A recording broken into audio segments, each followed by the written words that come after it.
Dalam kondisi fisik yang lemah, Jenderal Sudirman bahkan harus ditandu oleh para pasukannya saat menjalankan strategi perang di medan hutan dan perbukitan yang berat.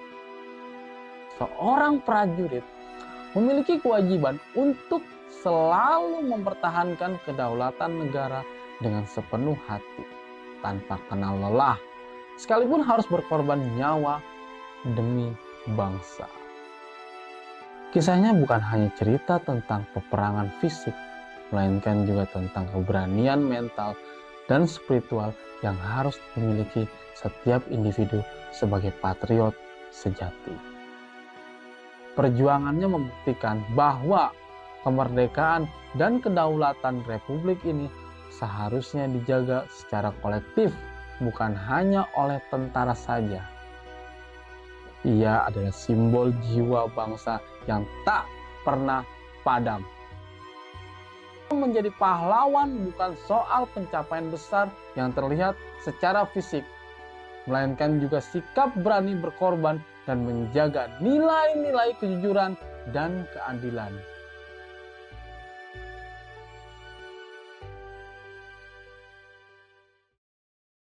Halo guys, kembali bersama gua, Bang Bakron. Bayangkan, seorang jenderal yang memimpin pasukannya dengan tubuh yang lemah dan dalam kondisi sakit kritis, namun nyali dan semangatnya tak pernah padam. Ia adalah Jenderal Sudirman, sosok legendaris yang menginspirasi seluruh bangsa Indonesia untuk terus berjuang mempertahankan kemerdekaan. Kisahnya adalah bukti nyata bahwa kepahlawanan sejati tidak hanya soal kekuatan fisik, tetapi juga keberanian dan jiwa pantang menyerah. Lalu, bagaimana mungkin seorang jenderal yang sakit parah dan harus ditandu justru mampu memimpin perang gerilya terbesar dalam sejarah Indonesia? Apa yang membuat Jenderal Sudirman meski sekarat dan harus ditandu, tetap memilih turun ke medan perang demi Indonesia? Dan bagaimana semangat Jenderal Sudirman yang hidup puluhan tahun lalu masih bisa menjadi kunci menghadapi tantangan bangsa di era modern sekarang ini? Tonton sampai habis, langsung saja simak ceritanya.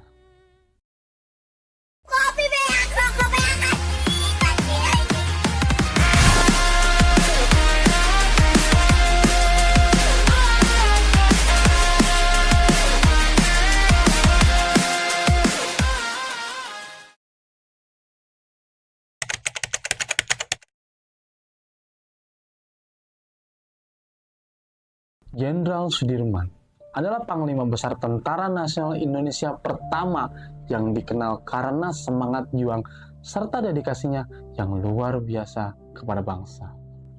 Meski menderita penyakit tuberkulosis berat, dia menolak untuk beristirahat dan tetap memimpin perjuangan gerilya melawan penjajahan Belanda.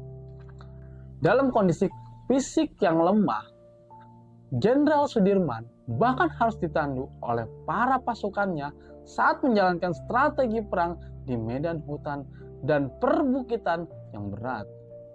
Jenderal Sudirman sangat memahami bahwa kekuatan utama perjuangan bukan hanya berasal dari senjata, tapi dari dukungan masyarakat luas. Ia mengusung strategi perang rakyat semesta, di mana seluruh lapisan masyarakat berperan aktif dalam memberikan logistik, informasi, dan perlindungan bagi pasukan gerilya. Semangat dan keberanian Jenderal Sudirman menyatu dengan tekad rakyat, menciptakan solidaritas dan semangat juang yang tidak tergoyah. Karisma Jenderal Sudirman sebagai pemimpin bukan hanya terlihat dari kemampuan memimpin secara militer, tetapi juga dari kualitas militernya yang religius, disiplin, rendah hati, dan pantang menyerah. Filosofi dan sikap hidupnya mengajarkan bahwa seorang prajurit memiliki kewajiban untuk selalu mempertahankan kedaulatan negara dengan sepenuh hati, tanpa kenal lelah, sekalipun harus berkorban nyawa demi bangsa.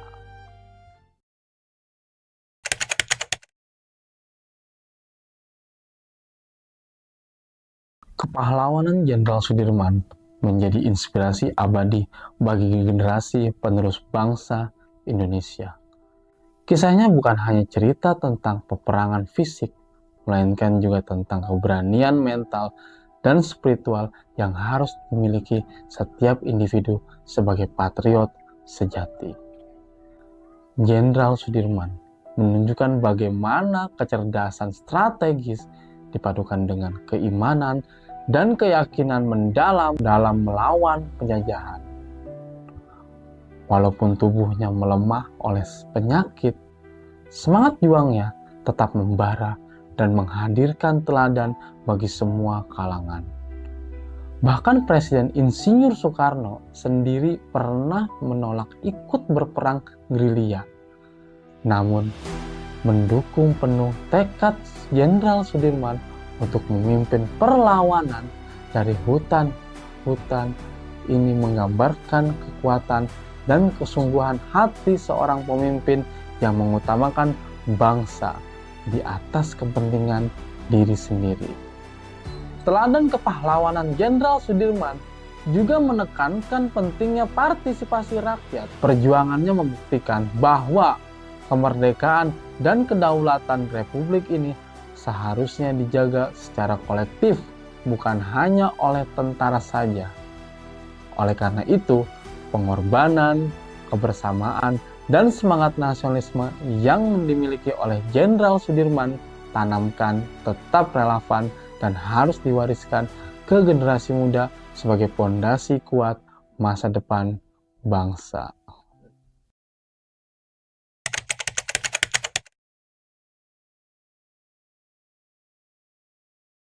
Warisan Jenderal Sudirman melampaui sekedar kisah perjuangan militer. Ia adalah simbol jiwa bangsa yang tak pernah padam. Nilai kepahlawanan seperti dedikasi, integritas, dan semangat pantang menyerah sangat relevan dalam mengatasi berbagai tantangan zaman sekarang. Sosoknya terus menjadi sumber motivasi bagi pemuda Indonesia untuk berkontribusi bagi kemajuan bangsa dan negara. Sebagai pahlawan nasional, Jenderal Sudirman mengajarkan bahwa menjadi pahlawan bukan soal pencapaian besar yang terlihat secara fisik, melainkan juga sikap berani berkorban dan menjaga nilai-nilai kejujuran dan keadilan. Dalam menghadapi berbagai cobaan bangsa, semangat juangnya harus dihidupkan kembali untuk menumbuhkan rasa cinta tanah air dan tanggung jawab kolektif. Di era modern ini, kisahnya tetap menjadi inspirasi luar biasa tentang bagaimana perjuangan satu orang dengan dukungan rakyat mampu mengguncang penjajah dan meraih kemerdekaan. Kepahlawanan Jenderal Sudirman mengingatkan kita bahwa setiap peran besar atau kecil dapat berdampak besar jika dilakukan dengan sepenuh hati demi bangsa. Demikianlah kisah kepahlawanan Jenderal Sudirman yang menginspirasi bangsa Indonesia dari perjuangan gerilya di tengah keterbatasan fisik hingga semangat membara yang terus membangkitkan solidaritas rakyat. Jenderal Sudirman adalah cermin keberanian dan keteguhan jiwa. Mari kita jadikan nilai-nilai kepahlawannya sebagai sumber inspirasi untuk terus melangkah maju, menjaga persatuan, dan membangun masa depan Indonesia yang lebih gemilang. Jangan lupa untuk like, share, dan subscribe channel ini agar semangat perjuangan dan kisah inspiratif seperti ini terus hidup dan menginspirasi generasi mendatang. Thank you for watching and see you next video. Wassalamualaikum warahmatullahi wabarakatuh.